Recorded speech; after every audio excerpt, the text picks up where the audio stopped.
you're only as good, in my mind, you're only as good as your face time. And so if the headquarters and all the decisions are there and we're working on multi-million dollar deals and decisions that had to be made, then I need to be there in investment committee and with the owner and advocating for why we should be making those decisions.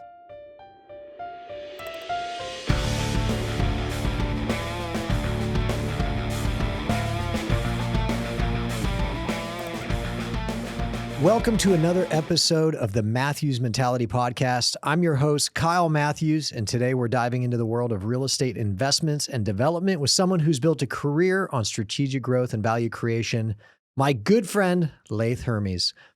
Laith is the founder and CEO of Ironside Realty, where he leads the company's strategy and development, investment transactions, and asset management. With a career spanning both public REITs and private real estate, he's played a key role in acquiring and developing more than $2 billion in assets across retail, mixed-use, and industrial projects. Before launching Ironside, Laith was the COO and Executive Vice President at Agree Realty Corporation, where he helped expand the company from 73 properties to over 1,600 in just 12 years. I remember that. Remember those days? Yeah, that was wild. Went fast. I mean, dude, you guys crushed. His expertise in cultivating industry relationships and executing high-impact deals has made him a force in commercial real estate.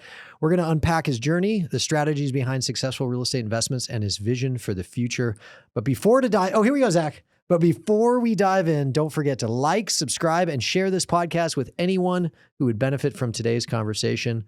Laith, welcome to the Matthews Mentality Podcast. Thank you so much for having me. Zach was giving me like a lot of shit. I've never, ever in like the 50 episodes told people to like and subscribe. Well, they should. They should. And so I'm the worst influencer and podcaster in podcasting. But there you go. I'm getting better. It's all about getting better every day. Speaking of getting better, speaking of every day, what's happening? I know you guys do a ton of net lease deals. What's happening in the net lease space? So I got to tell you, before we jump in, I am super excited for you and what you built here. I appreciate that. And it's really cool to have an opportunity to sit down with you today. Obviously, we've got some history. A little bit. I kind of grew up in the net lease business together, but you know what's happening today in the net lease space, it's interesting. It is a super fragmented market.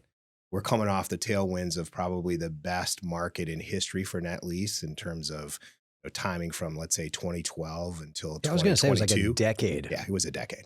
It was a decade of all of the headwinds behind you, all of the macroeconomic issues. Zero interest rates. Correct. Yeah, zero interest rates, retailers expanding. I miss those credit days. coming to the space. When are those days coming back? Yeah. Yeah, but I'll tell you, I say the best opportunities, and one of the reasons I started Ironside is the best opportunities are during a disruptive market. And that's where we're at today, and that's what we're seeing. Yeah, it's a lot like planting seeds as a farmer. Like you do all this work and even I have a farm now. I'm not a farmer. I'm like a gentleman farmer, but you know, I've planted a lot of trees on my property, like literally hundreds. And for the first year or two, you're like, well, this isn't doing anything. Nothing's growing. And then one day I was driving my son down the driveway this morning and I had personally planted a peach tree right outside the barn. And today, like it was because I'd been out of town for a couple of weeks for spring break and all that.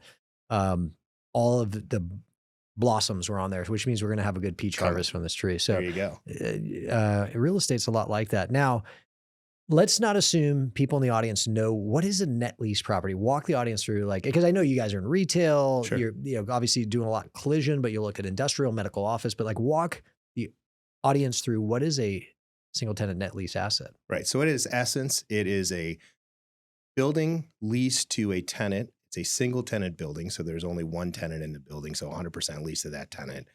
And the advantages generally of net lease assets is that they tend to be what's considered absolute net lease. So from a landlord's perspective, there's no responsibilities. The tenant bears all the costs. And historically, they've been considered really sort of the safest and steadiest of investments within commercial real estate. And so sometimes, again, I'm thinking from an audience member who's not in real estate. We obviously have a big real estate following here. Sure. But imagine driving down the road, just the main commercial thoroughfare of your town, and you look over and you see a Starbucks, right? You see a CVS. So those are the retailers. You'll see a McDonald's. Right. Though McDonald's does own a lot of their own real estate. That's the retail side. Industrial, less likely someone's driving down an industrial park, but it's a single tenant industrial building, whether it's a FedEx shipping or some manufacturing.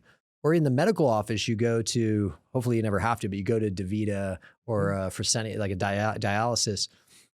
But let me take it back to retail. You're driving down the road, you stop by a Starbucks. Well, there's actually a greater than 50% chance that building is owned by an investor. And in the net lease space, and push back if you think I'm off here, historically, a lot of the owners are private clients. Correct. Just mom and pops, husband and wife, sisters and brothers. And because the assets themselves for commercial real estate from a purchase price are on the smaller end of the spectrum. Like Correct. People think commercial real estate, they think Class A office is historically worth hundreds of millions of dollars, not as much recently.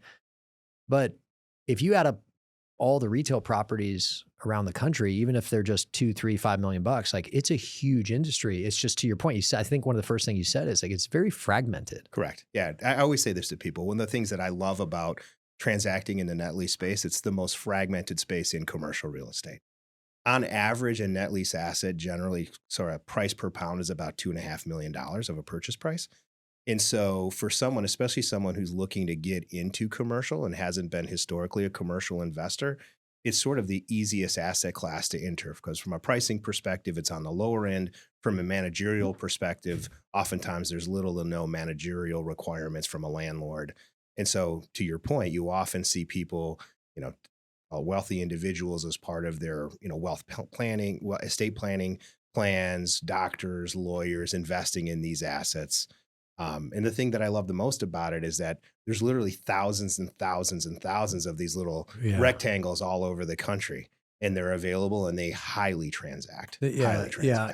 Obviously, for the audience, hopefully like I run a big commercial real estate brokerage company. Yeah. Getting back to when I was a broker, that's how Laith and I first met. And I'm sure we have a funny story of our stories. Yeah. Oh, they're all PG. When I was poor, Laith was the guy who took me out in Vegas. Like I would be like, I get to go. And as I got to know you better, you're the least nightclub guy I've ever met. Yeah. So I could only imagine like the torture. You were like, I can't believe I got to take these brokers out. But I was part of the broker crew. He would take us out and like him and Joey, who he worked with at the time, like buy bottles. And I was like, oh my God, this is so cool. We got good stories. Oh, so like I was just trying to save every nickel I had. But the story, well, like no, they were like, to be honest, they were very lame. Like I'd go out. Yeah.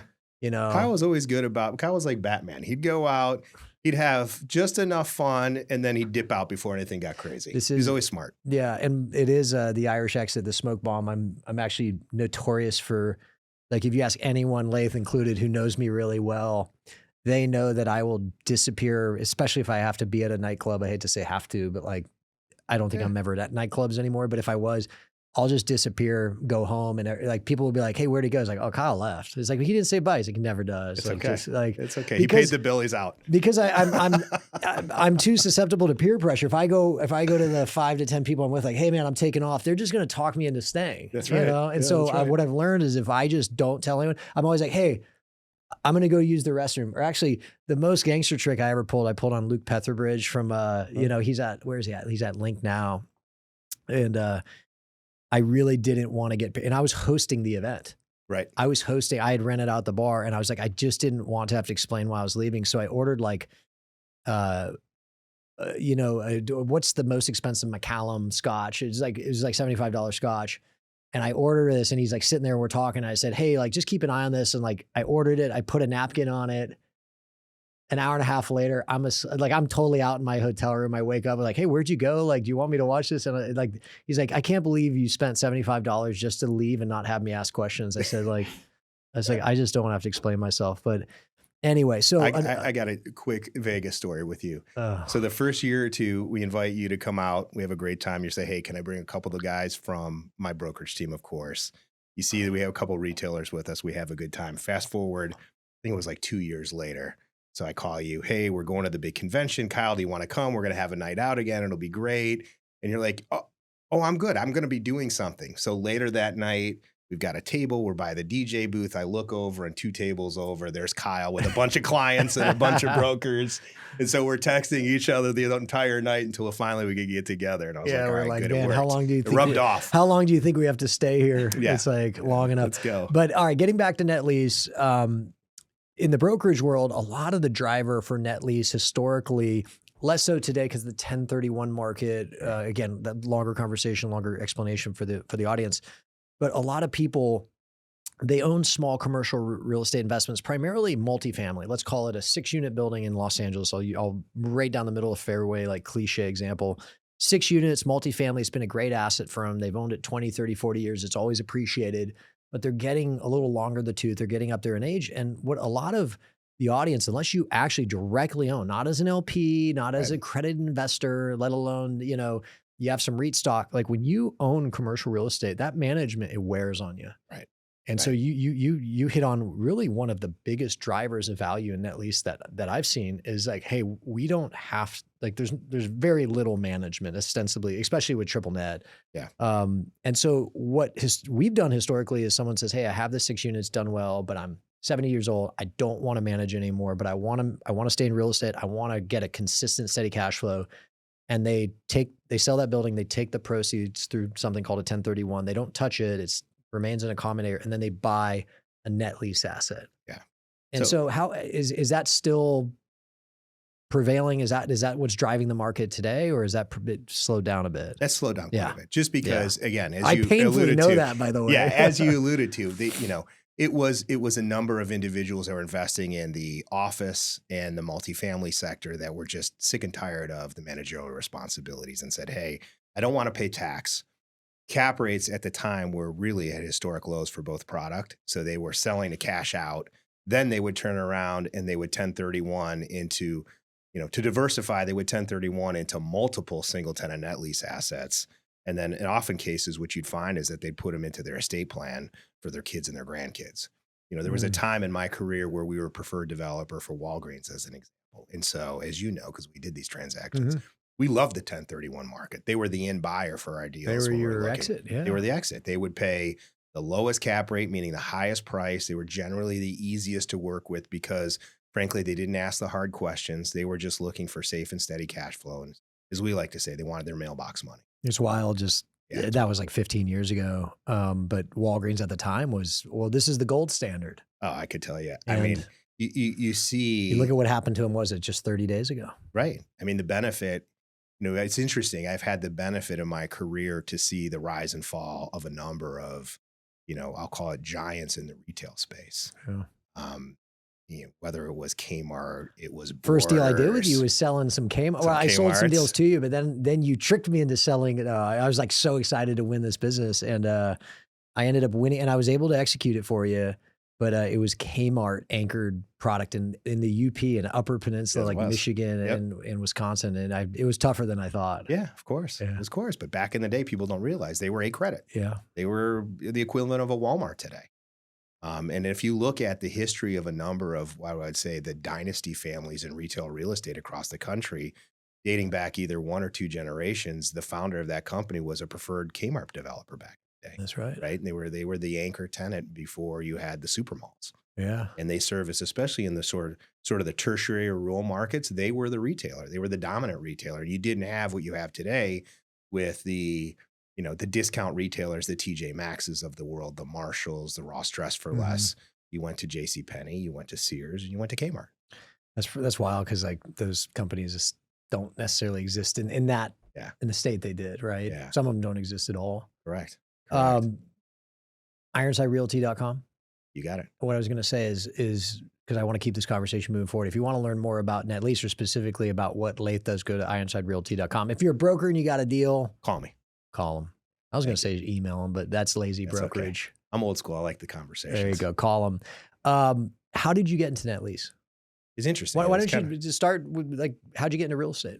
So, started my career path, frankly, as an attorney. And I was gravitated towards real estate and corporate work simply because, my family, I come from an immigrant family, and they own a number of businesses. Where'd your family immigrate from? So my father immigrated from Iraq. So my father is Chaldean. Chaldean is Christian from northern Iraq. So his lineage dates back to the time of Babylon. So as you probably know from geopolitical studies, being a Christian in a predominantly Muslim area is probably not the best place to be. Scene. No. When did he immigrate to the U.S.? So my dad's got a really unique story. He immigrated to the United States in 1968. So my father grew up in a very rural, poor town in northern Iraq. When he got to high school, Now, he had the northern Iraq, opportunity. is that next to or adjacent or part of Kurdistan? Because you have Kurds. Close, Yeah. very close. So Yeah. just south of Turkey. And Saddam came to power in 78. Correct. Yeah. So my father. So it's good that he got out before then, right? He did. Yeah. I've got a really interesting Saddam story. So my father, he started in sort of the rural farming area, which was predominantly occupied by Christians and Chaldeans for the most part. He went to high school, lived with a family, went to high school in Baghdad, which is the capital city of Iraq. And then when you finished high school, you took what would be the equivalent of an ACT or an SAT. And depending on how you score in that exam determines what university you'll go to. There's no liberal arts university. You go straight to like a trade university. Like a technical, yeah. Yeah, so you go to medical school, you go to engineering. My father hated blood.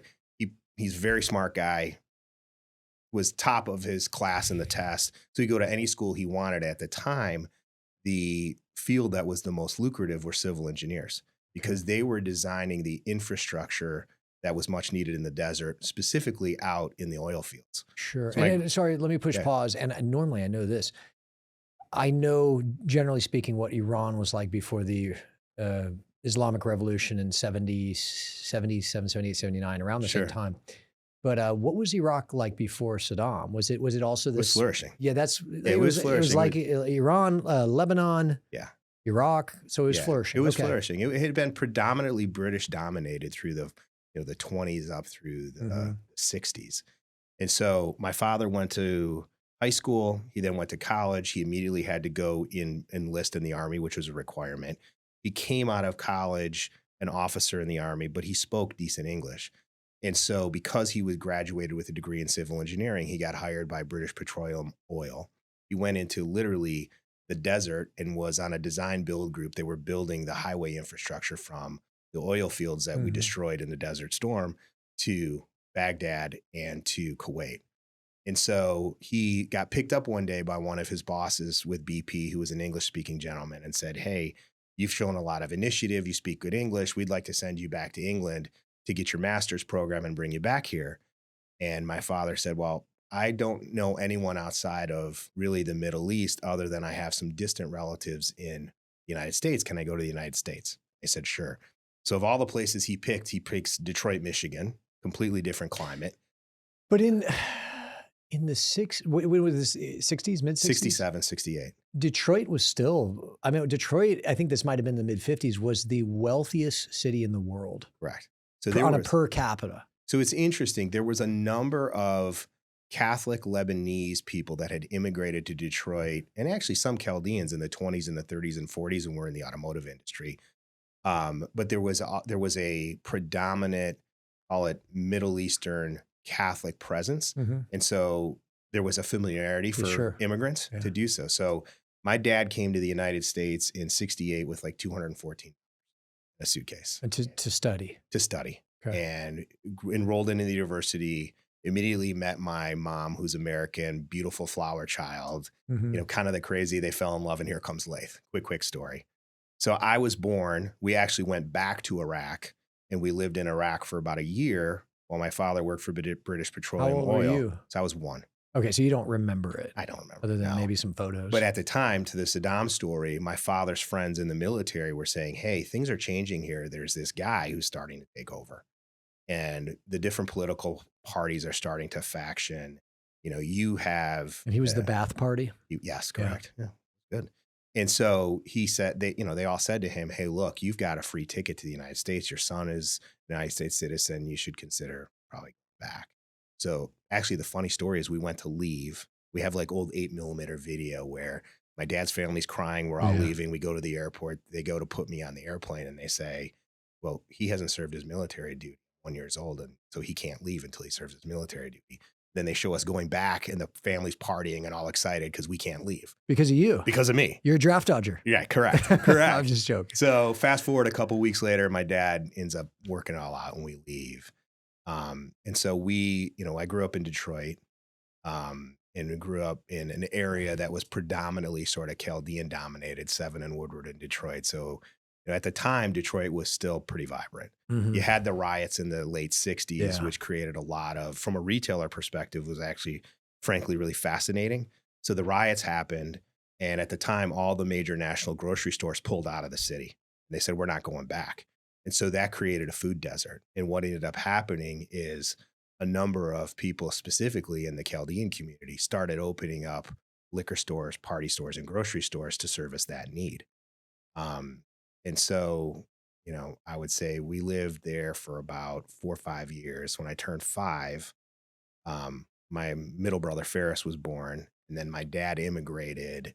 His father, 4 brothers, and my aunt, and we all lived for almost a year in I would say the equivalent of a 2 bedroom, 800 square foot upper flat until Mm. my father was able to buy a bigger home for us. And so what ended up happening with my father's siblings and most of my extended relatives as they came over to the country, their English was not good. Really, they were limited in terms of education. And so they immediately went into workforce.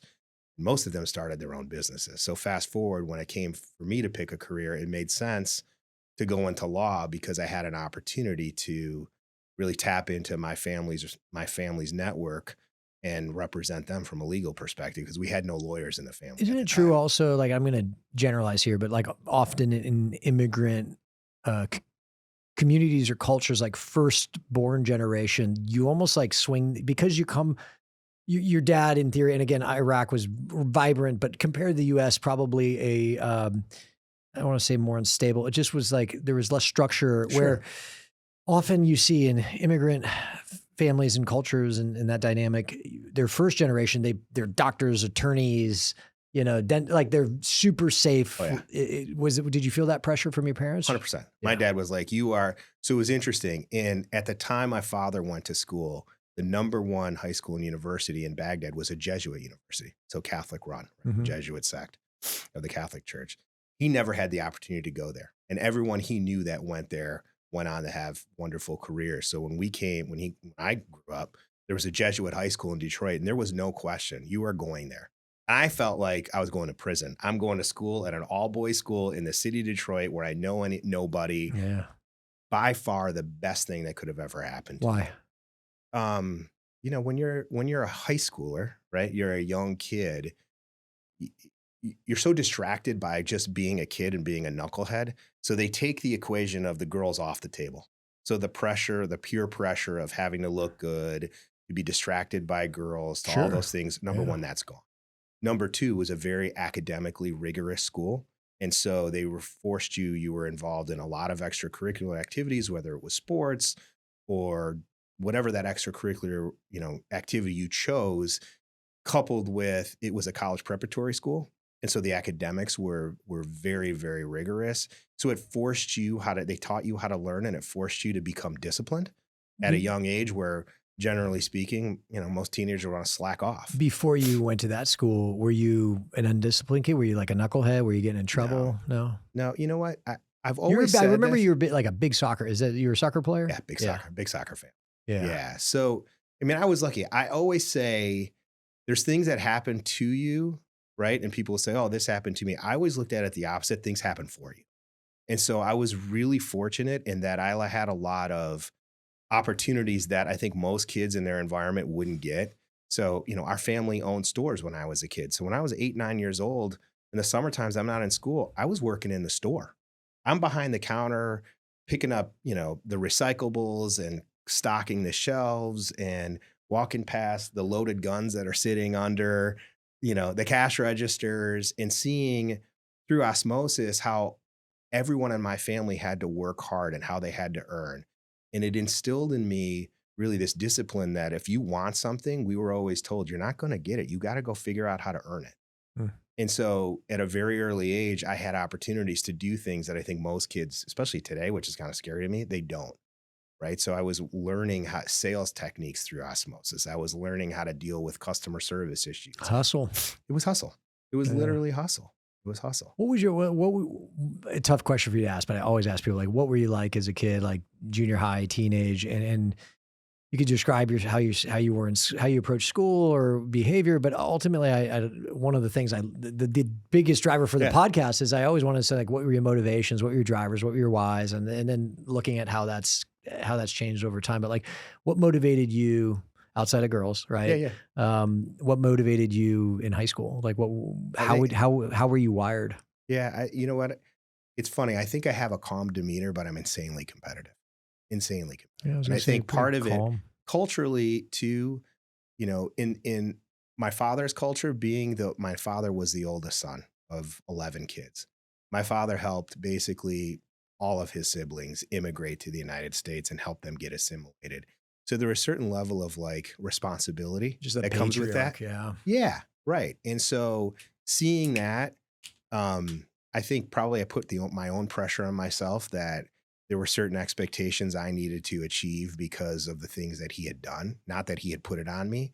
Well, I was gonna ask, did he ever sit you down and say, "These are my expectations, like, this is what you need to be, or this is how you need to live"? No, he was super. He's great. He's always been super supportive, but he was always challenged me to be better. Is he still Dude. around? Uh huh. Yeah, he Okay. is. So He is. your He's dad, super. you and your dad close to this day? Yeah. Yeah, we 'Cause it are. sounds You know, like he said, listen, he's a Middle Eastern man. He's a tough guy. Yeah. Right. It's a different archetype here. And so, and you Probably not watch, as cuddly as the the new dads we see Yeah. at school, Yeah, and I think as he's gotten older, he's softened up. Like it's a pleasure for me to watch him interact with my kids, right? It's a lot different than, you stepped out of line, you got to shoot at the head, Mm-hmm. right? It was very much my father, again, he was a disciplined military man who came to the United States and made something of himself through grit and through hard work. And so that was my archetype. And that was, I think, to answer your question, as I look at what I do, I've always felt like there's not something that I'm doing to do. It's something I need to do. It's like he didn't come to this country to only let me sit on a couch. Mm-hmm. It's my obligation to then take this and take it to the next level and be the best that I can be in whatever that is. And so there was sports or now in business, I think that's sort of, the number one thing that I notice is that people take for granted the opportunities that they're, and I haven't, because I've seen so many people that didn't have them, and how when they've worked hard and when they put their mind to it and they've really put in the effort and the time, how they've been rewarded. So your dad, first immigrants, your first generation. So American dream alive and well. Yeah. I would Now say so. let's talk sports. Soccer. Big soccer guy. You're really, again, I'm trying to think back to Yeah. a conversation we had, because I played football. You're like, I played soccer in college. Yeah. Yeah. Yeah. Division I. What was your played position? Soccer. I played attacking mid and center forward. So, it was one of those things where we didn't grow up we grew up very, I would say, middle class, and my parents worked really, really hard to give us everything. I'm the oldest of two other boys. And so when it came time for school, my parents did the best they could, but getting a scholarship was key. Yeah. So I was fortunate enough to get a scholarship and get a good education and have some fun playing Where'd you soccer go to school? at Loyola in Chicago. That's a great school. It was a good school. Great place What to go was to that moment undergrad. like with your parents when I don't know how it was back then. Did you get a phone call? You get a letter when you're like, hey, I've been offered the opportunity to go to this great school and not have to pay for it? It was great. It was great. I mean, they were proud, and I was fortunate. I had a couple different opportunities, and that was the one I chose. And in hindsight, it was the best decision. I think what was probably the best for my dad is, occasionally he would come out there and surprise me with a visit and come to the That's game. nice. And yeah, which was cool. Because And again, they'd tell culture, me- that's probably not necessarily how he was raised, right? No, not at all. So, And so, yeah. you always soccer played is- better, right? Yeah. Oh, it had Oh, to. man. Are you kidding? You had to hit a little harder. Dude, I remember when my dad, I was playing at SC, and so maybe one or two practices a year, even games, like they had a lot of younger siblings. I have a lot of Sure. younger brothers. Right. And I think the first 4 or 5 games I played in, they couldn't even see. Either it was on the road or even a home game. He was coaching my brothers and like Pop Warner at the same time on Saturday. Yeah. But when he came down, like, It was time. I was a different person. It was you go know? time. My wife always jokes. She's like, you need to go to, XYZ of our kids' games, because like I think they're slacking. Like I was like, and I'm the quiet parent. I don't yell at my kids. Like, I'm very quiet. I typically sit off by the side. But there's something about your fathers being there where you're like, Got to do it. and I don't think it's just a male thing, because like my daughters are the same. They're like, I better bring it. Yeah, especially when I got to that level, because we were in a different city. He was still in Detroit. Our games were, all over the place. It was rare for him to have an opportunity to come. So when he did, and he made time to do it, it was go time. All right. So you go to Loyola. What did you major in there? So business and speech communication. Business, speech, communication. And then did you go straight to law school, or did you go get some work experience? No, went straight to law school. was the original plan was to go to school in Chicago. Then some family circumstances came up. My mom's health wasn't the greatest. So I went to school in Detroit, finished law school, got out, went to practice. So when I was in law school, frankly, my first year I went full time and I was paying for law school on my own. So I had run out of money. I said, all right, what am I going to do? So, being kind of the gritty guy I was, I said, all right, I went home and this was before you could email everyone, right? So I wrote a letter to every circuit court and district court judge in the 3 counties of the area I've lived in and basically said, here's my plea. I want a summer internship. And I was really, really fortunate. There was a guy, a former NFL player for the Detroit Lions, Gus Cefelli. He was a judge in the 48th District Court in Bloomfield Hills, Michigan. And Gus called and he said, hey, it's Judge Cefelli. I want you to come up. I want to meet you. And I went up and met him and had a wonderful conversation. He was just a big guy and a big personality. And he said, I love what you're doing. And he picked up the phone. And he called the court administrator for that county. And he said, I got a really nice young guy here. He needs a job. We get him a job. And so originally it was a summer job. Then I met a couple different judges during that summer. And they said, hey, we have a position where you can be a court clerk, but it's a full-time position. And so at that time, for a lot of people, that's their full-time career job. So I accepted the job and I switched to the evening program. So I would get up every morning and be out the door by 7 a.m., go to the courthouse, work from 8 till 5:15, leave the courthouse, drive to downtown Detroit and take classes from basically 6:30 to 10 o'clock every night, Monday through Thursday. And I did that for 3.5 years until I graduated. How old were you? Like early 20s, mid 20s? 22. No work-life balance? Zero work-life. Come on, Every time someone says work-life balance, you know me, right? I start laughing. Like there is no work-life. But you know what? I got a free look into what it really meant to be an attorney. Because I was the guy that walked the judge in every day, walked him into court. The judge sat up in his podium seat. I sat next to him. I interacted with all of the attorneys. It was fantastic. And you talk about fantastic networking. That's where I really learned the value of networking because I got to meet all the major litigators.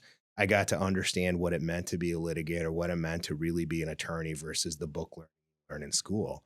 And so when I came out of school, I had multiple job offers because everybody knew I knew the judges and I was comfortable. No, when you say you had, I was about to say something, but then I was like, maybe I'll be wrong here. Is when you first said I got to learn what it's really like to be an attorney, I was making an assumption you meant like, and it's not for me. But that's where you're like, okay, I do want to, because I'm leading to this question I want to ask. I was like, well, how'd you go from I'm going to be an attorney and then you end up with this brilliant real estate career? So my father, as part of his sort of business journey, is a civil engineer by trade, like I mentioned. So he had started a small engineering practice and he had a couple entrepreneurial developer clients who were, back in the day, Arbor Drugs, Rite Aid, and early onset Walgreens clients. So I got to meet them in and out of there coming into my father's offices. Then as I started practicing law, some of them were gracious enough to hire me to represent them on some of their transactions. And when I sat at the table, I said, I want to be that guy. That guy's doing cool stuff. All the attorneys I know are miserable. They think they're doing a deal, but they're not really doing the deal. And one of them was really just generous enough to let me shadow him for about 2 days. And I did. And at that point, I said, I want to get out of this. The attorneys I know in real estate who are investors and no longer attorneys like yourself, almost all of them, when I ask, well, why'd you make that career change? He's like, well, I saw the money those guys were making. I was 100%. Like, what am I doing on the clock? And so it sounds like a similar type of moment for you. Yeah. And I think, sometimes I think you create your own luck. So again, I went out and I started reaching out proactively to the major developers that were in town at the time. And fortunately, I got connected with a guy who ran an industrial and R&D development company, and he had just signed a massive joint venture partnership with AEW Capital Management. So he was what you would consider a true design build developer. He had about 60 architects on staff and a full general contracting company. And his clients were primarily Ford, GM, and Chrysler. And so I got lucky. He hired me and basically said, listen, you're going to have to work your ass off and learn the business from the ground up. And so he put me in situations that, frankly, I should have never been in for my experience and at the time. And that helped me just really cut my teeth in terms of broadening my development career. And from that point on, I never looked back. What came after that? From there, I went to a mixed-use development group out of Chicago and got to work on some pretty high-profile projects in the Midwest. We built a couple 12 and 14 story mixed use towers in the central campus at the University of Michigan and throughout other major cities in Michigan and Ohio and Chicago. And then from there, I went to my foray into the REIT space. So I went to Ramco Gershenson Properties Group, which at the time was, as you remember, a large shopping center REIT. Yeah, And it was back when you could actually build grocery anchored centers and shopping centers. And sure. so we were doing that in the Southeast and in the Midwest. And that was, again, a great experience because that led to an entree for me to really start to meet the real estate managers, which I think has been the most pivotal sort of point in my real estate career. Yeah, especially on the relationship Yeah, side. I was all about the I was going to relationships. say, what tell the audience, how do you create value in the net lease space? Because you're like, well, it's a one lease, it's long term, Yeah. but I'll get to that. I remember you told me a story, and so I might butcher it. It's been a while. Something about it must have been you said that you were working. Maybe it was you were working at the mixed use developer in Chicago, but you were living in Michigan, but you Mhm. were like commuting to Chicago. That's correct. Am Yeah, I making good this memory. up? No, good memory. Yeah. And you're doing it, I don't know, 3-4 days a week. Yeah. And again, this I might be totally making these up. Do you kids or Had family? young kids at the time. It was I remember brutal. hearing that. I'm like, yeah, this guy's a dog. Like, Yeah, it was brutal. and just how did you like? What was your mentality? Like, what was like? Why were you doing it? How long did you do it? Like, and what was the driver? Because that's such a sacrifice and that's such a grind. Like, Yes. I travel once every other week for like a night. I'm like, oh, I hate this. It's so hard. Like, Yeah. maybe when you're younger, there's a sexiness to it, but like it goes away really fast. Travel's brutal. And tell me about that period of your life. I mean, it sounds insane. Yeah, it was 100% in whatever role you were in at the time. So when they hired me, I was the first employee in Michigan and they were starting to do projects in Michigan. So I launched the opening of the Michigan office. By the time I left, I think we had like 28 employees in the Michigan office. But the headquarters were in Chicago, specifically Palatine, Illinois. So No remote work at the time? there was no remote work, no such thing. No, So, culturally not acceptable. Also, technology probably wasn't there, but yeah. they expected you at the headquarters. So right, you're only as good, in my mind, you're only as good as your FaceTime. And so if the headquarters and all the decisions are there and we're working on multi-million-dollar deals and decisions that had to be made, then I need to be there in investment committee and with the owner and advocating for why we should be making those decisions. And he wanted to look you in the eye and know that he could trust that you're advocating for him. Mm. So, fortunately, Chicago's not that far from Detroit. So there's a lot of long trips, a lot of quick 1 or 2 overnights. But when you were there, it wasn't fun time. You'd work 14, 16 hours, get as much work done as you could, get your face time, get back home and get back in dad mode. What were your motivations early in your career? I know we've touched on, I don't want to say approval from your dad, but living up to kind of the legacy of discipline and commitment he showed. But now you're in your 20s, you're married, you have some kids, you're building this career. Like what was driving you there? Yeah, I think it was the first time where I really understood the type of wealth that you can create through a real estate portfolio. And it was how do I know that today I'm going to have to sacrifice for the opportunities and the delayed gratification that I would get down the road. And the one thing I had learned is you never know how good the opportunities are not going to be there forever. So you have to seize the moment. You have to do everything you can to capitalize on them because for reasons unbeknownst to your effort or anything else, they can get pulled for you, right? Economic changes can happen. Macroeconomic changes can happen. And so when the iron's hot, you got to burn. And at that point in my career, being young, having young kids and wanting to really sort of create wealth, it was all about working as hard as I could then to create the opportunity that I could have financial freedom as I got older. So financial was the goal. independence, right? Yeah, that was the goal. And also the opportunities. I was working on projects that frankly wouldn't come to my lap every day. And so being able to deal with the retailers I was dealing with the municipalities I was dealing with and learning from those and then leveraging those into more opportunity. That was sort of the biggest thing. Okay. And what was in your career, what was like the big, and maybe there's been multiple, but like your first big, I've made it, or I'm on the path to doing well, like where you felt like, okay, things seem to be trending in the right direction? I would say the first big one was a contentious project in downtown Ann Arbor. So Ann Arbor is kind of a NIMBY community. And at the time, they had a moratorium that you couldn't build a building over 8 stories in height. And so we had assembled a piece that we were looking to build a mixed use, high end student housing development with first floor retail. And we went toe to toe. I ended up convincing the city to repeal that ordinance and to amend it so that you could build up to 12 stories in height. And As then, opposed to like a spot variance or something. yeah, it was literally like a ceiling cap for the entire city. And so we were successful in removing that. And that project, I mean, it's still there today. So it's like, it's one of the things that I love about real estate, especially on the development side, is I can drive by it and show my kids or show my family, Yeah. say like, I built that one, or I own I that probably one. walked It's very right by it. I tangible. went up to the University of Michigan for the SC game which we Yeah. lost horribly on the last play, of course, but it was a super cool downtown. I'd never been to the campus, gorgeous campus, but like Ann Arbor was a cool town. Yeah. Just not in like February. Not in I February. mean, no, actually, it is a literal cool town. It's a little cold. A little cold. Yeah, it's a little cold. But so that was a big moment good one. for you. I think another one, also an Ann Arbor deal, when I really realized how important relationships were, you probably passed it. So I built at the time was the one of the first on-campus Walgreens in the United States. So there's a property at North or State and North Stadium. So it was the former bookstore. And at the time, it's actually kind of interesting. At the time, there was a landlord in Ann Arbor that I had become very close with, very, very active. He said, "Hey, I've got a client and he needs to be kept completely confidential. He has this building. He's interested in selling it because there's a guy who's running for an election you may have heard of named Barack Obama. I heard And of if that guy. he wins, he is planning on repealing or revising the tax code. And he feels as though he's going to increase the capital gains tax.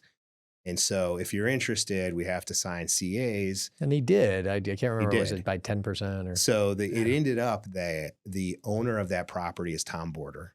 Tom Border is one of the founders of Borders Books. At Yeah. the time, a company I worked for was one of the largest Borders Books developers. And Walgreens had just come out with this new initiative that they wanted to open on-campus stores. And so we put the deal under contract. We were told we had a very compressed timeline because we had to close before the election because of, his concerns about taxes. So we went ahead, put pressure on Walgreens. Fortunately, Walgreens was great to work with. We got the lease signed. We're in the middle of the due diligence period, and I get a call from someone at Walgreens, and they say, "Hey, we have an executive that wants to walk the building. Can you meet him out there?" So we were about an hour and a half away. "Well, who is it?" "Well, his name is Kevin." "Okay, fine. I don't know who it is." I was going to send a project manager, and something told me maybe I should just go out there myself. So I go out there, I meet Kevin.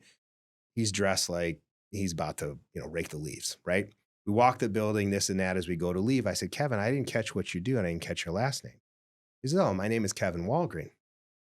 "Oh, how you related?" "Well, the founder's my grandfather." "Well, why are you here?" "Oh, I went to school here at University of Michigan." I say, "Great." So we start developing the project.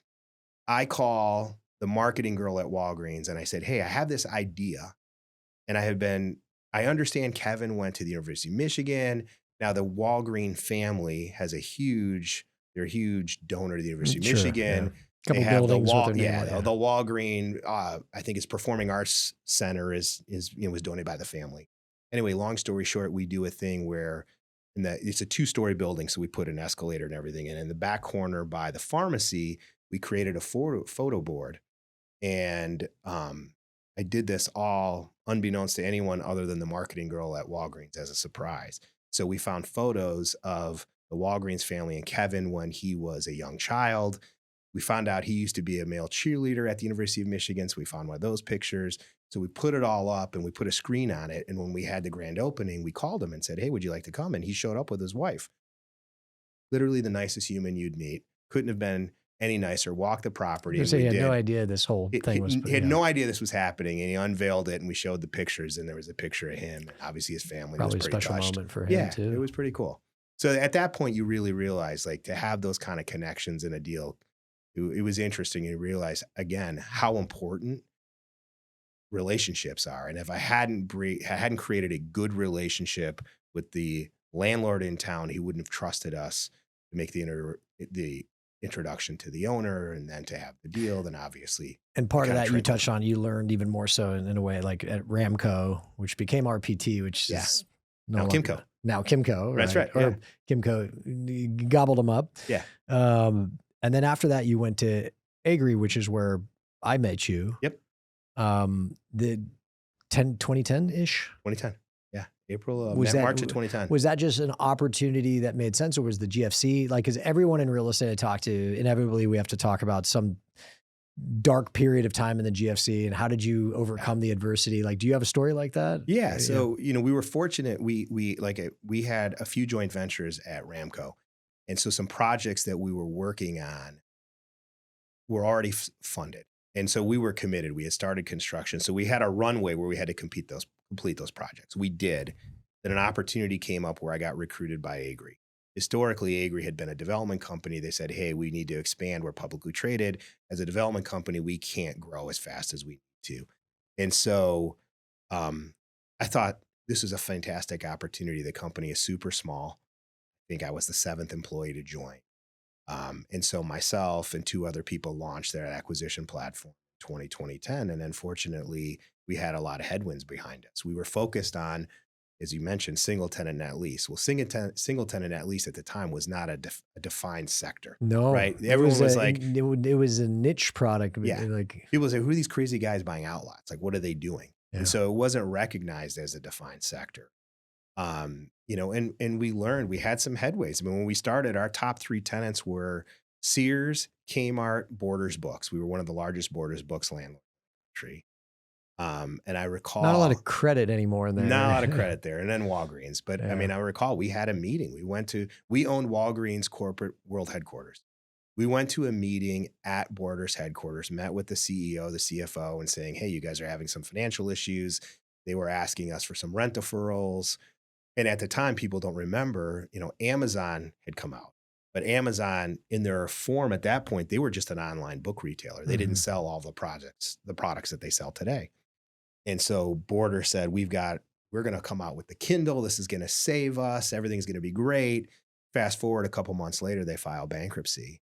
And that taught me a valuable lesson about, in terms of just real estate development and ownership, that the residual of the real estate is the most important thing. So fortunately, those properties were all well-suited outlots in front of really dominant malls. So we were able to re-tenant them. We've seen so much of that in the last 15 years with all the bankruptcy, really waves of bankruptcies, obviously GFC. Then there was, it really was actually kind of consistent, because even after the economy recovered coming out of the global financial crisis, big box specifically, but retail from a brick and mortar, we had continued trouble, right? And for a while there, it was like, oh, retail is going to die and it's all e-commerce. And then we found that not to be true either, because people do like to go out and shop for a lot of things, and some things they don't mind just buying on Amazon. But and so it went full cycle. It went from brick and mortar dominant to, oh my gosh, brick and mortar is going to go away. E-commerce is going to take over and we don't need stores. And now we're back to omni-channel, right? And then now after we're back COVID, to it's back to brick and mortar. Yeah. It's experiential.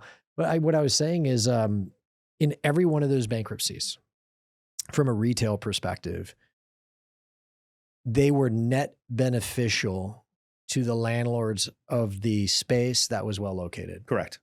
Right. And to where I remember I was talking to the CEO of Kimco, Connor Flynn, and I can't remember what the bankruptcy was. Maybe it was Bed Bath. I can't remember. And I was like, hey man, like that's a big hit for your portfolio. I was like, yeah, like we're pretty excited about, getting the space back. And again, I don't want to put words in his mouth. I can't remember the tenant, but he basically said like he had no concern. I was like, how is it? Because our average rent on those boxes, because some of those are legacy leases. Right. And again, I'm going to make up that it was $30 a square foot. And like, he's like the blended average rent, because this is well-located real estate now, is like 42. So even after TI allowance, this is actually going to put us ahead. That's net positive. And I was like, oh, okay. Like, and it always had to do with the real estate, right? The actual location, which hasn't always been, speaking again of the niche, the uniqueness of net lease retail, location hasn't historically been the driver of purchasing decisions, especially in the private client segment. They're just like, what's the credit? What's the term? Okay, fine. What's the cap rate? Right.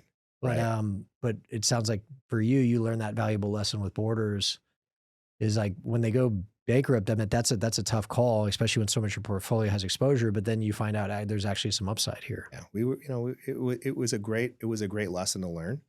And I think that's the most important thing too, is, when you're on your journey, you've got to remember these lessons, and you can't think you're so great in a hot market that, as you said, right, the market is, at some point it's going to turn. Yeah. And so you got to stick to your fundamentals. Was there ever a moment where you said, you know what, maybe this real estate thing isn't for me and I'm just going to go back to being an attorney? Yeah, I think everybody has those challenges. Specifically, when we were in the midst of these bankruptcies, you question, right? You question, is this the right thing for me to do or not? I knew, let me answer it this way. There are always significant opportunities in a distressed market, oftentimes better opportunities than in a stabilized market. You just have to be very strategic. You have to be very smart, and you have to be very, very, very disciplined. The market in post-COVID to 2022, frankly, showed that the basic real estate fundamentals, at least in STNL retail, weren't making sense anymore. Mm-hmm. People were buying properties with terrible residuals in the middle of nowhere. They were burning lease term, but cap rates were compressing, and therefore had created value, and they were selling them for a profit. It made no sense. And so I think if you look at any economic cycle, people can create real wealth during a downturn. That was one of the first things you said on our talk today was, again, paraphrasing what you just said, is distress or downturns, it creates unique opportunities. You just said strategic, smart, disciplined. I'd also argue, and it sucks because you can't work this way in any 24-hour period, but you have to be patient. Yeah. And that's the worst part. Right. I mean, this is real estate's the long game, right? All these folks that you're going to get rich quick, and your schemes, they just don't make any sense. This is about establishing a portfolio for, frankly, in my opinion, it's establishing a portfolio for my next generation. It's not about me.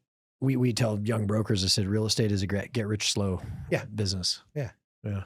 100%.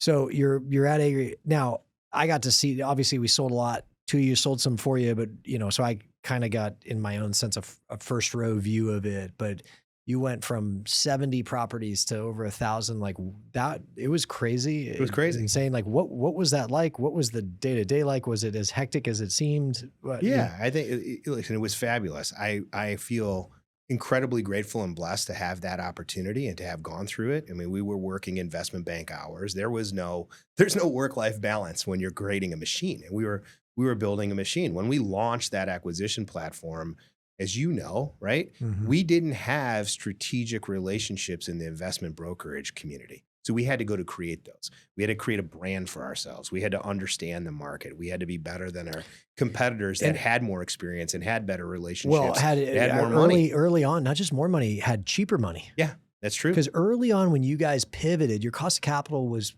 relative to realty incomes, right? Yeah, of course. And so you just couldn't be competitive on a price. So you had to find the deals through hustle.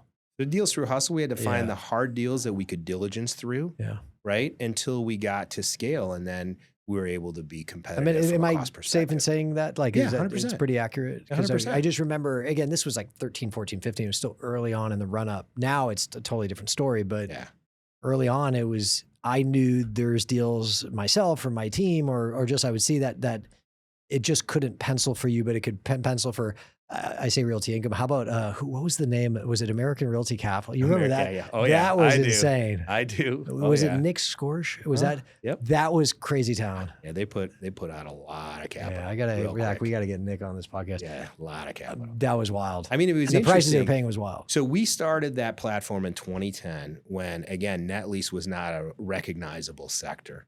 And then as the market picked up, you saw industry groups like the ICSC, right? International Council of Shopping Centers, designate net lease as a definable sector within commercial real estate. And then you saw strategic folks like your group who started having young brokers specialize not only in the sector, but in the actual retailer within the sector, right? And people saying, I only sell Walgreens. I only sell AutoZones. I'm going to be the subject matter expert in that retailer within that space. Yeah. And that really helped, I think, legitimize that sector and create it more of from a sort of institutional. I was going to say institutionalized in a way. Yeah. It can never truly be institutional given the private client ownership percent, but like in a sense, yes, I agree 100%. Institutionalize the process of sourcing it, maybe. Correct. And then you started to see other, I'll call it copycat public and non-public REITs that were, right? I mean, you recall there was only 2 or 3 that has branched out. Today, there's probably, I don't know, between the public and non-public, 30, 40 that specialize in it. Which you guys did really well. And I'm just going to make up a deal. Like, again, I not pick on Realty Income. I have great relationships there and I sold them a lot of product. There were deals that you knew would work for them, but there were a lot of deals you wouldn't. So let's take a non-credit Burger King. Burger King is the brand, but it's actually run by a franchisee. Maybe they have 100 locations, but like it's not investment grade credit behind it. It's a franchisee and maybe they have decent financials, and also it doesn't have 15 years or 12 years of term, it has 8. But what they don't have those things, which means for Realty Income at the time, Realty is like, we can't touch this. But what they did have that you guys, I remember always were willing to kind of roll up your sleeves and do its work, but do the work, was they had phenomenal store performance. Right. It's like they were doing at the time, 2.7 million in sales. Their rent to sales was super cheap. They likely, if we didn't have access to their actual store EBITDA, their EBITDA was really healthy. Or you guys would hustle on the back end and build a relationship with the franchisee. You're like, hey, we know these guys. They said it's a top 10 performer. And so you would actually be able to buy some of those deals that even though you guys were large, that the larger players just say, hey, this isn't our box, we're a pass. Yeah. I like to say we were the gritty sort of blue collar mentality of the space. You're the Detroit guys. We were the Detroit guys. That's right. Yeah, 100%. And so you guys went from 70 to over 1,000 properties. I mean, what is that on average per month? It was slow in the beginning. I think when I left, we were closing over 300 properties a year. I take credit because I'd like to say I was the first big broker to sell you product which legitimized you. Yeah, there we go. We'll take it. I'm just joking. I think it was the other way around. But I think I got like one of my first listings from a publicly traded company was those Kmart. And I just went around to every other REIT. I was like, I'm doing a lot of business for the REITs right now. A lot of public companies are hiring me to sell non-core assets. They never even asked to. In rural Michigan. Yeah, no, but it started slow, but I walked the audience through a period of time where you guys were just firing on all cylinders. Yeah, the first couple of years, I think it kind of peaked, and then the market, I'll call it 2014, the market really started to take off, especially for us. And so, part of it was we didn't have, we had to create the systems and the processes that you would need specifically as a public company to be able to handle that sort of scale. The biggest thing was, and I'm a huge believer, like you're only as good as your people. So finding and recruiting people that wanted to work and live in Michigan and work in this specific niche, because again, it wasn't as identifiable as a successful niche. So we were sort of creating that and creating our brand identity. But between, call it 15 and 20, it really took off. Wow. Yeah, things just took off. It was crazy. How'd you guys? In hindsight, looking back at it, I mean, I remember sitting in a meeting and we said, hey, our big, hairy, audacious goal is in 2 years to be $1 billion company. And I kind of chuckled and said, are you kidding? And we nailed it. We did it. We exceeded that goal. Yeah. That was a lot of buying. A lot of buying. And again, I know you, especially towards the end, some of the last deals I did when I was still a broker with you guys and like some Walmarts or whatever, but it was still a lot of singles and doubles, smaller deals. Yeah. So it's just volume. It's I have nothing but respect. It was for the organization. There's a lot of people that I personally hired and trained that are there, are wonderful professionals. They know their business probably better than most, and they're a category leader in that space.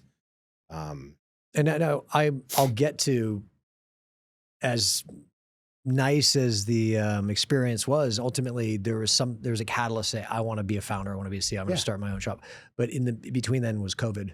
Yeah. What's it like, that was tough. As being the COO of a portfolio of 1,000+ properties of retail and the world shuts down? Like that must have been some sleepless nights. That was tough, especially in Detroit. So to answer your question before, what was the time where you questioned what you're doing? It was COVID. Yeah. Because I had Historically, I was sort of the face of the organization with all the retailers. You know, I was really the business development guy with the retailers. I was going and doing road shows to their headquarters and pitching them for development opportunities, sale leaseback opportunities, early lease renewals, portfolio reviews. And So I Joey, the cultivated CEO, these. was the Wall Street finance Yeah, I mean, capital raising. he was Yeah. involved with it, but I had a lot of those, the majority of those, I would say, strategic relationships. So no one was prepared for COVID, right?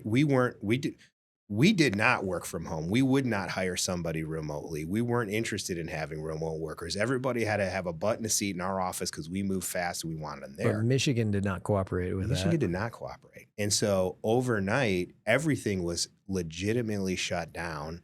I had to have an essential worker letter to allow me to go into the office. And so for a good period of 2.5 to 3 months, there were 2 people in our office building. It was me and our general counsel, and we were there probably 6 days a week. And I was fielding calls from all the major retailers saying, we're not paying rent. We need an abatement. We're going to close. What was that? What was the down. clause? You're the attorney. The acts of God clause. Oh yeah. Oh, they're every clause. They had the acts of God clause. Yeah. Gosh, there's a Latin name for it. There was, you know, every legal argument you could think of came out. And so we're running a major business at the time. We had to immediately institute work from home and opportunities, which we didn't have. Yeah. So for key employees, we had to send home, right, laptops, connections. We started using Zoom and Teams for the first time and navigating through that mess, which was, you know, very, very difficult. But that was the trigger for me. And when I really decided it was time for me to start my own shop, because you know, we were fortunate throughout those throughout that sort of 3-month period.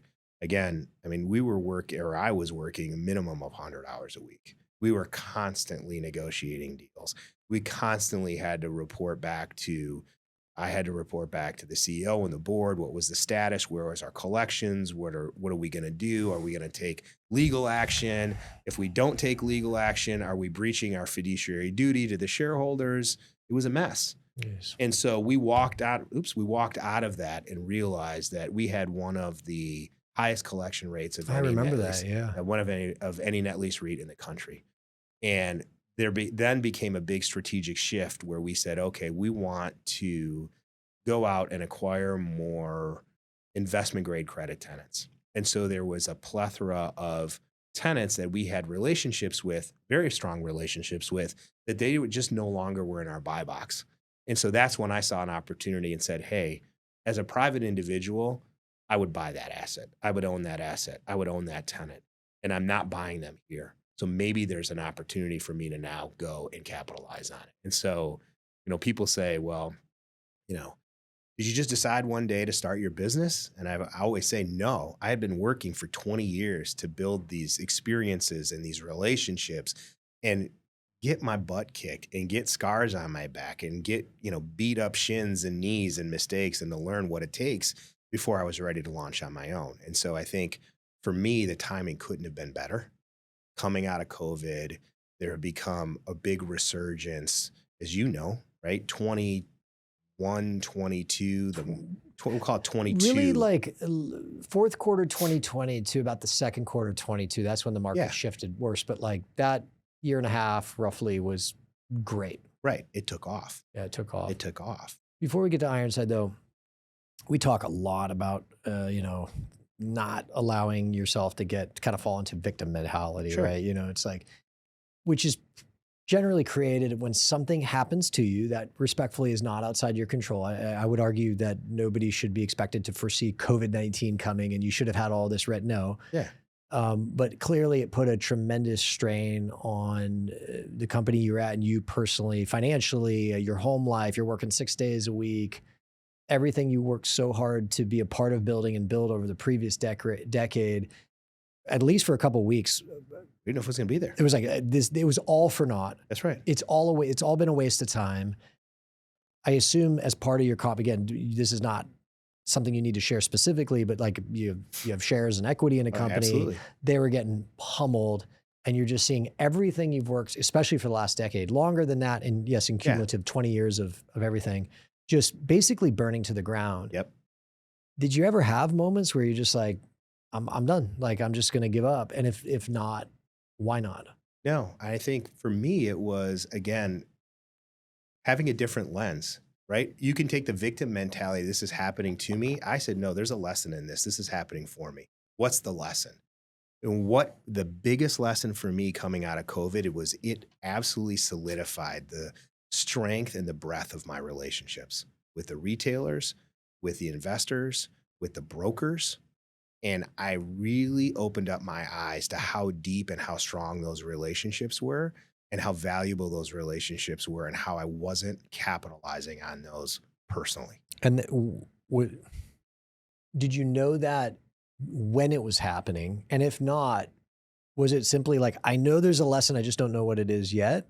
It took a couple weeks after they browbeat me that they're not going to pay and threaten me and they were suing us and everything else. And then when you started realizing that you could bring them to the table and you could negotiate with them, and then you realize how really strong those relationships were. And ultimately that you're going to survive. Yeah, ultimately survive. Listen, the easy thing would have been to just stay, right? I was in a C-suite at a publicly traded company at an age where I didn't need to start necessarily over. It's not in my DNA. Well, let's talk about that. You just gave me the perfect segue to discuss why you're C-suite at a publicly traded company, stock's doing great. You have you're hardworking, but like comfortable position. Yeah, sure. And you said, hey, I wasn't at an age where I had to, it's easy when you're 25 and you're like, oh, I got time. You don't know better. You don't know. Yeah, that's right. You don't know better. This is very true. So why did you?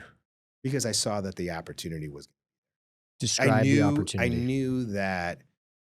knew that the market was going to shift. And again, whenever there's disruption, there's opportunity. You have to position yourself, though, with the decision makers and the right people. And I knew that I was at a point in my life where, frankly, I was old enough I can pull it off, but I'm young enough that I got enough fuel in the jet that I got a last hurrah. I got a good 10 years to go. They call that the Goldilocks. Yeah. Listen, I earned the gray hairs, right? Yeah. So I can walk in a room and I can tell you legit stories of actual real, battlefield experiences and understand, I think more so than a lot of people in my position, how to play chess, right? How to know to navigate those shark-infested waters and how to come out on top. And that's what I love about the STNL retail space. Getting back to why do I transact in it? It's the most fragmented space in the country. So there's hundreds and hundreds of opportunities.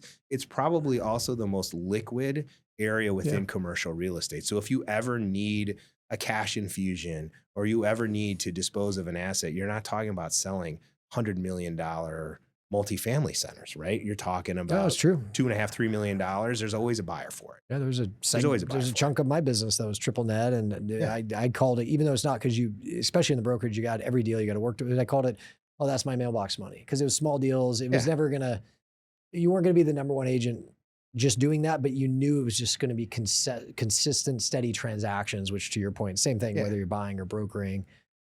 That's like the volume business, right? And I knew I didn't want to be the guy that sat down and said, maybe I wonder if I could have.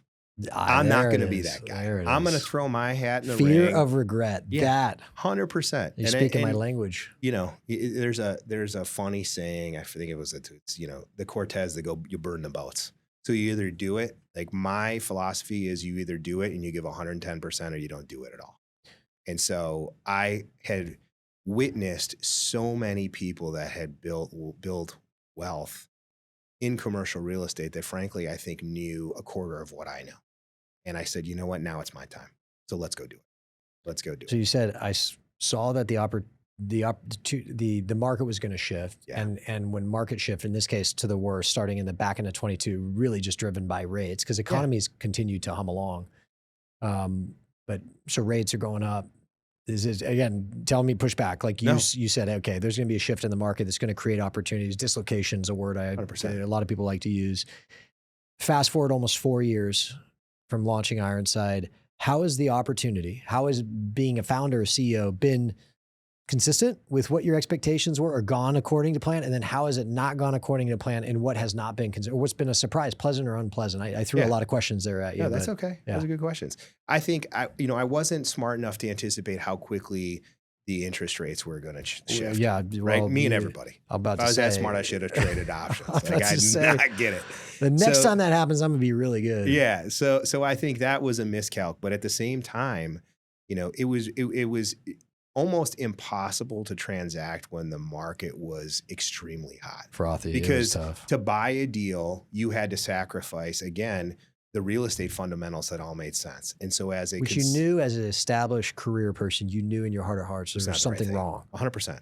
And Yeah. and it would come We back never to bite know you in the ass. how. I- We never know ahead of time.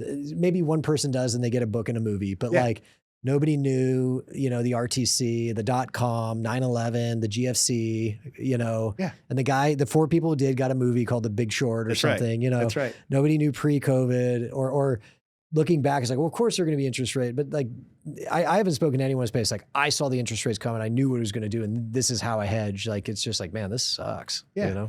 And I think for me, I kind of had something to prove to myself, right? That I could do this. And I'm a little bit, I'm obsessed with it. I love this. This is not work for me. This is part of my DNA. It's part of my personality. And I think as a starter, when you're starting from scratch, look, I did it before. I knew I could do it again. I underestimated how hard it would be, how much hours it would take, how many sleepless nights you would get.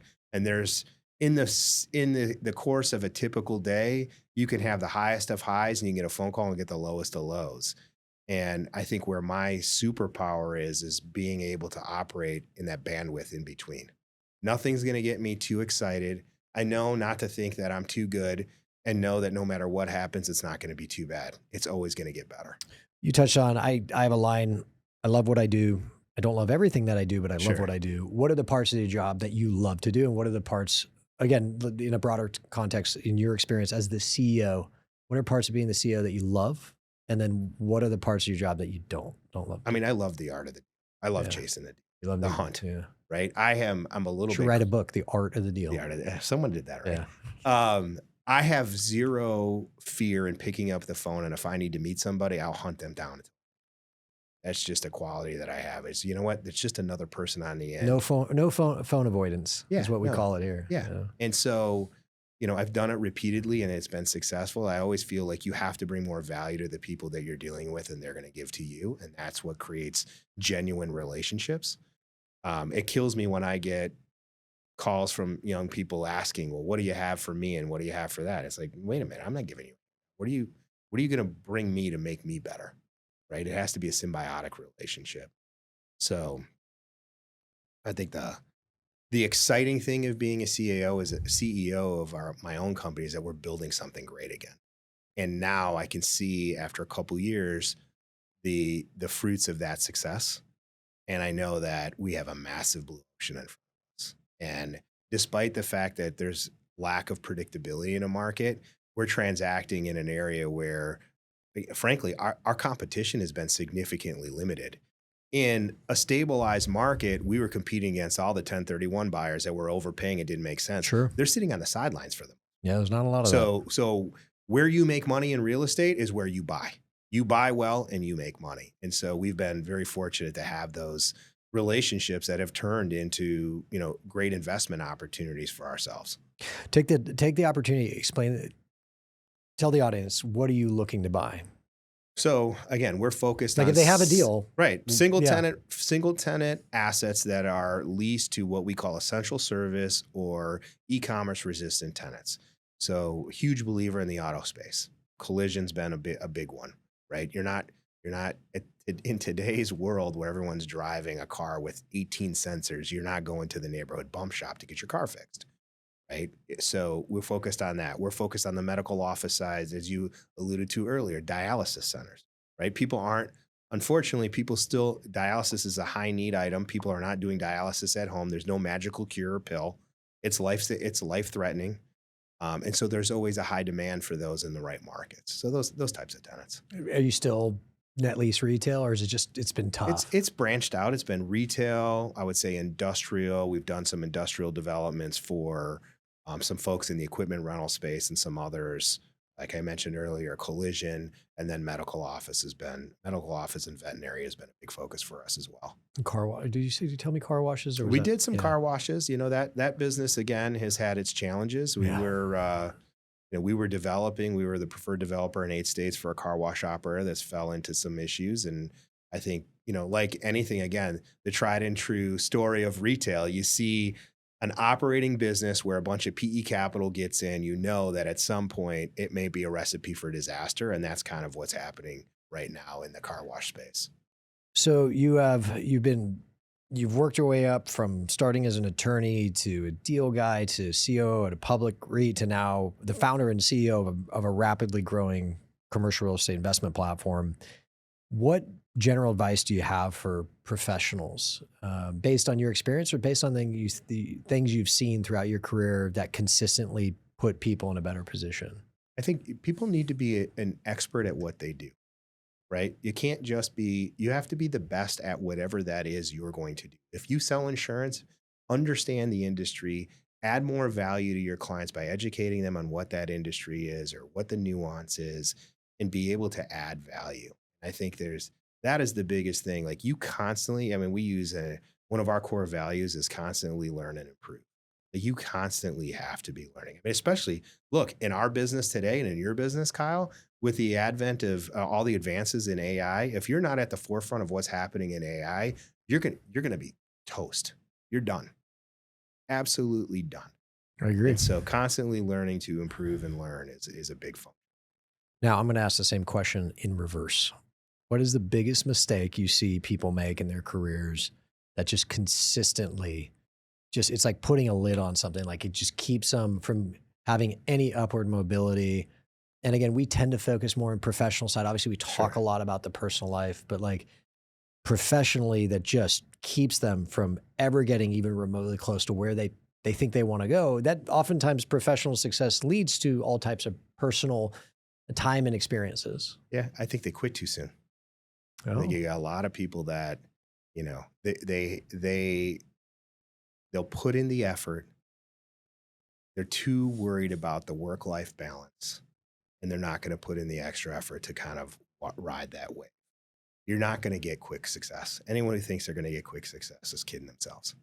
Would you agree, touching on work-life balance, that when you say that, I hear you say they should not be focused on work-life balance in their 20s and early 30s. Sure. Now, when you're 45, 50, 55, and you got 2.6 kids at home, I assume I know you're an involved dad and great husband. Tough. Yeah. But especially early in your career, when you don't have the marriage, let alone the kid commitments, is your mindset like, dude, it's all work? It's all work. Yeah. I gave you the example when I was in law school, working for full time and going to law school at night. There was no fun time.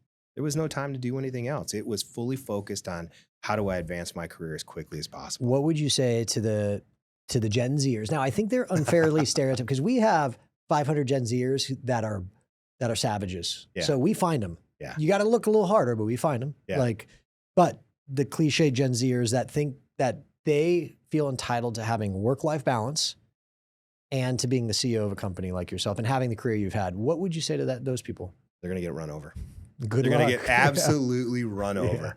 Yeah, 100%. Yeah. You're going to find an immigrant who's going to come into this country who said, I didn't have this opportunity, and they're going to absolutely eat their lunch in front of them. And after the last 4 years, we got 20 to 30 million of them. Yeah.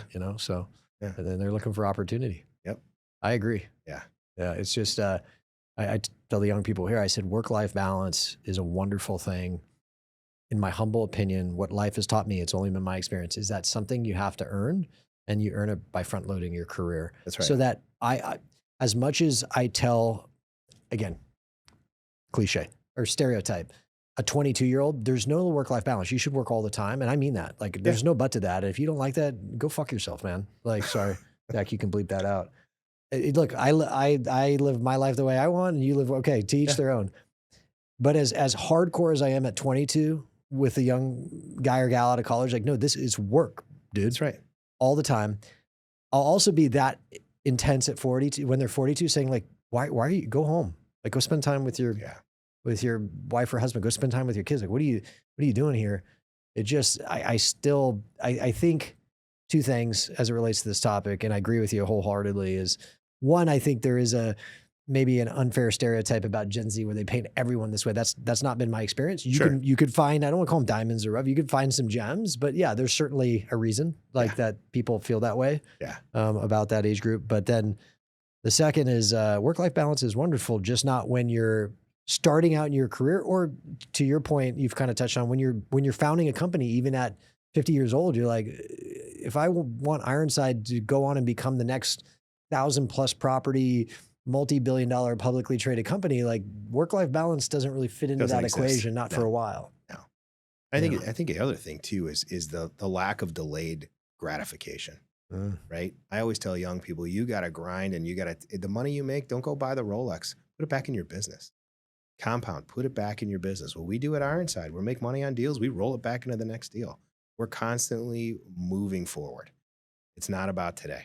Yeah, I think Charlie Munger said compounding interest is the eighth wonder of the world, right? Yeah. That's so true. That's a good one. And so you keep rolling and keep rolling and keep rolling. What does the future look like for Ironside? Where do you see you guys in 5 years? No, I think the future is great. I mean, we've been very blessed with the relationships that we've expanded. The relationships that I had in my past, I knew they would.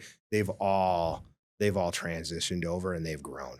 And so what we're seeing today is that, again, a number of our competitors are sitting on the sideline where we're continuing to be very, very active. The capital markets have shifted. So for a while there, all of our deals were all cash. Today, lending is becoming more prevalent. We're getting bombarded by lenders saying, that's good. That's good. Which is good. I like to hear this. Right. That would be great. Are you seeing the actual executed interest rate coming down and the terms improving? Not a little. Not to where I'd want them to be, but they're manageable, right? If you buy right, then you can make sense of it. But leverage has become a more prevalent component in what we're doing today, which it wasn't, I'd say, 9 months ago. Because it was just so expensive. Right. And the other thing that we're seeing too is now, I'll call it more institutional capital that's been sitting on the sideline. Everyone was saying, like, survive to 25. That's starting to really. It's 2025. We got to get going now. Right. So people are saying now it's really starting to mature and come into the space. What are you seeing in seller pricing? Are there sellers finally capitulating? Is it more? Is it still a lot of trash out there? It depends. Okay, specifically for net lease, it depends on the product that you're selling. So there is a glut of inventory of certain product that we haven't seen before. As an example, Starbucks. I mean, there's more Starbucks on the market today than in my career. You've got obviously, unfortunately, an issue going on right now with Walgreens and the pharmacy space, and they're working through their credit issues and what they're going to look like coming out of this potential merger. Matthew's guys still trying to sell you Starbucks at 4 caps? Yeah. That's what we do, baby. We get good prices. Come on. 4 is generous. Oh, yeah. Hey, you got to take their call, because one day they might have a 4 cap. The next day, some days it's trash, some days it's treasure. Yeah. That's funny. All right, 5 years from now, what does Ironside look like? I think 5 years from now, we'll have completed a couple hundred transactions. My philosophy is, in what we do is we stay lean and mean. And so, what I've been really focused on is hiring very young, talented, aggressive, like-minded people that want to learn and grow. And I put them in opportunities that is above their head, and they sink or swim. Hey, I built a whole business off that. Right. I mean, that's one of the beauties of being in Nashville. Right? Yeah, that's right. Yeah, for sure. When you look back at your career, because it's not over, you still have I got a long way to go. You got a long way to go, but so you're going to have to project a little here. Is what do you want to your legacy? Because you kind of touched on your father's in your eyes. But what, if you could control, what would you want generally the people who worked with you and around you, if they were to talk about, as it relates to your legacy, if they were to talk about, oh, Laith, let me tell you about him, what would you like that to be? I think that I gave them more than they gave me. Right? At this point in my career, being a mentor is something very important. And so giving people the opportunity to take, I don't want to say a similar career path, but the opportunity to learn and grow, and whether they continue that career path with me or they go on their own and be successful, that at some point they could look back and say, hey, at one point in my career, he was pivotal in helping with A, B, or C. Yeah. I spent a fair amount of time with a few really unique young people that I really have a lot of respect for that are hustlers. Watching them grow is fun. Speaking of growing, what are some resources that have helped you, people say grow, I like to say develop Yeah. over the years, professionally, personally, that have really made an impact on who you are today, your success as a husband, a father, and obviously as a real estate person? What are some of those resources that made a big difference for you that the audience, if you were to share them, they might benefit as well? I'd say from a professional perspective, getting very involved in professional organizations has been key because it's opened up relationships that I would have otherwise not had the opportunity to meet these folks. Are there any you And want to so- shout out, any organizations that stick out? Yeah, I mean, if you're fortunate enough to be part of the YPO organization, I think that's a phenomenal one. It's not central to real estate. If you're in retail real estate, I think ICSC still is a great opportunity, especially if you're younger, to get in the ICSC Next Generation program where it's focused on younger people building their career. I mean, one of the things that I've done and it's been very successful for me is I've created my own network. And so I've invited people that are sort of at, like-minded that are working in the space that I'm working. And we have a monthly call. We meet, once a quarter to network and share ideas and collaborate on things. And that's been invaluable. You always put yourself, my philosophy was I want to be the dumbest guy at the table. Right. So I put myself in positions where everybody has done more or are going to challenge me to be better. And the networking is a huge component of that.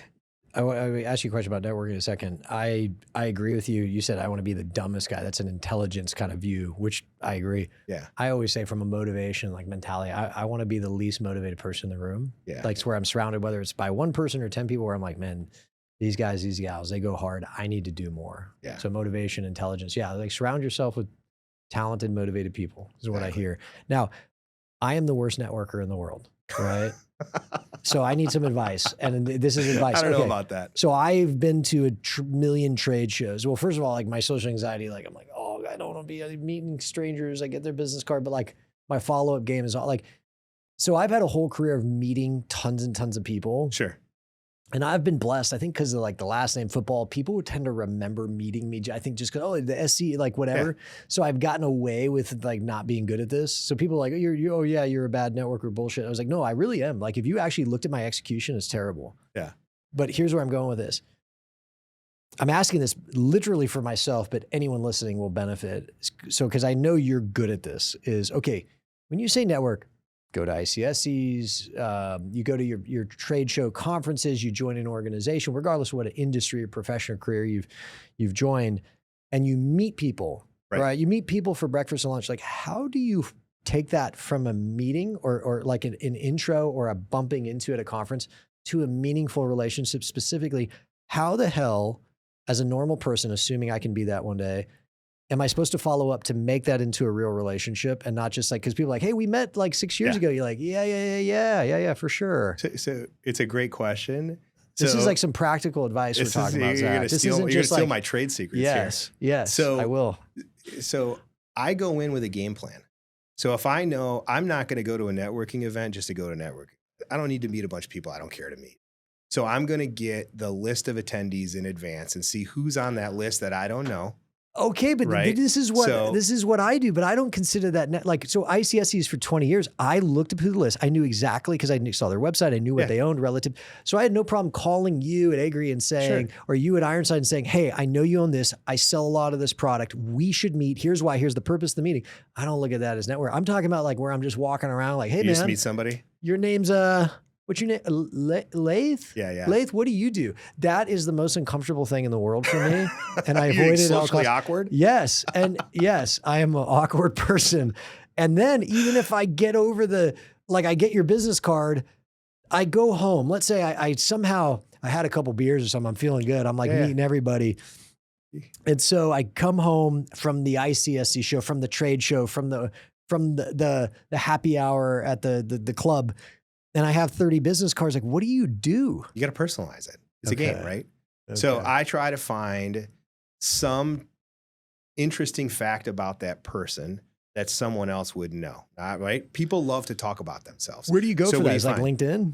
Either that or you just start talking to them. If I meet to somebody, we Look start up their talking, social- I'll ask look up their social them an media. awkward question like, oh, where do you live? Whatever. Oh, do you follow SEC football? If I remember that, I write in my little notes, met John Smith. That's it. He's an Alabama fan. And if I want to create a relationship with him, I'll follow up when Alabama wins a big game. I'll send him a note, right? Note taker. You got to be a little bit of a note taker. You got to know how many kids they have. What's their kids' names? What are their kids into? I can get that once I'm talking. I probably have 10,000 business cards somewhere in a closet that like, I don't know. I mean, nobody even uses business cards now. I know. They just have a QR code. We have QR codes on our business cards, but I think most of the time you just like, nowadays they have it on the lanyard. Yeah.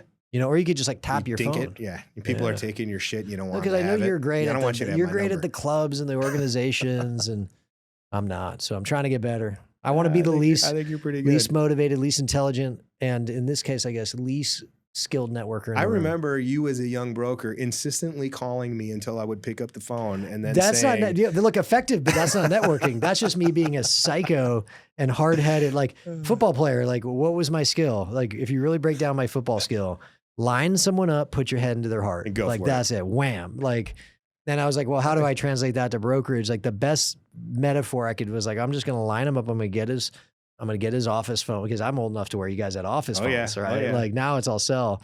Nowadays, you know, it's fine. I figured out recently, these guys, I don't even know if they call as much as they text. Like, hey, da, da, da. Oh, the texting's crazy. Is it crazy? There's no life. context to it.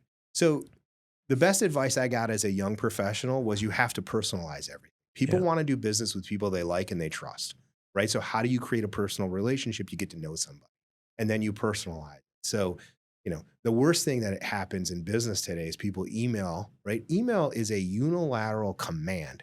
I am sending some information to you, right? If you're a business guy, you want to ask all the questions, have the other party talk as much as they can, steal all that raw material, understand where they're sitting in a negotiation.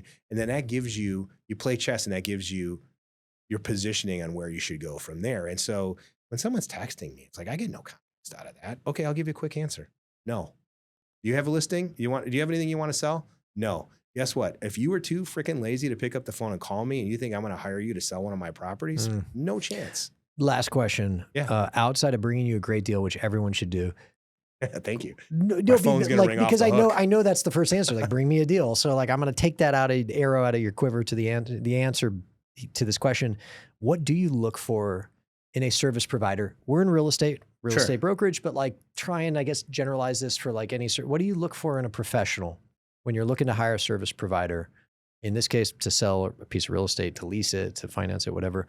But across all industries, what do you think you would in any other industry look for in a service provider that someone listening might be like, okay, I should probably do that? I want to know that they have a level of professionalism, that they've done their homework, right? I can't tell you that before they've reached competence. Okay. Yeah. I want them to be the subject matter expert in what they're trying to get. Yeah. They're asking me to make multi-million-dollar decisions.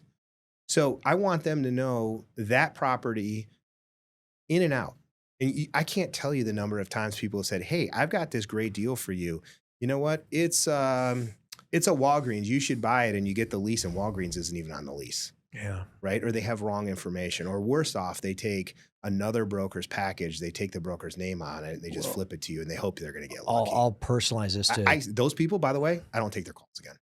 I personalize this to brokerage. Okay.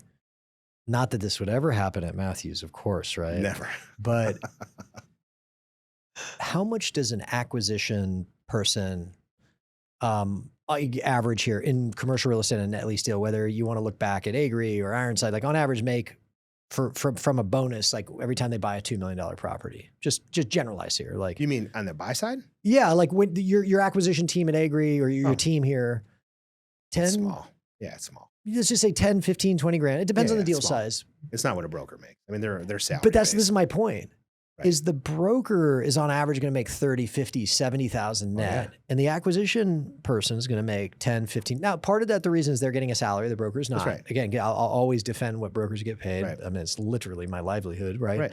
But I've never understood from a brokerage perspective, and again, this would never happen at Matthews, that the acquisition person who's going to make 5 to 10x less than the broker if that deal trades knows way more about the site in 2 weeks than the broker knew does. in 2 to 6 months of getting the asset ready to go to market. So if you're a broker, don't ever let an acquisition guy listening to Laith out professionalism.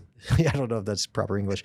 Out competent you. Yeah. Like a broker should always be more competent, more professional, and really simply put more of a product knowledge expert about that piece of real estate than an acquisition person ever could, because the acquisition person doesn't have the time. Right. But the reason the acquisition person has to is because they got to go to investment committee. That's right. And depending on where you are, some are pretty hardcore. They were rough. Ours are rough. That's what I'm saying. I know, like, you will get chewed up if you can't answer. You get kicked out. And so I challenge all service providers, obviously commercial real estate brokers, like, you got to be, Laith, you hit it on the head. You know, you said professionalism, then you said competency, and ultimately you settled on subject matter expert. I agree. Yeah.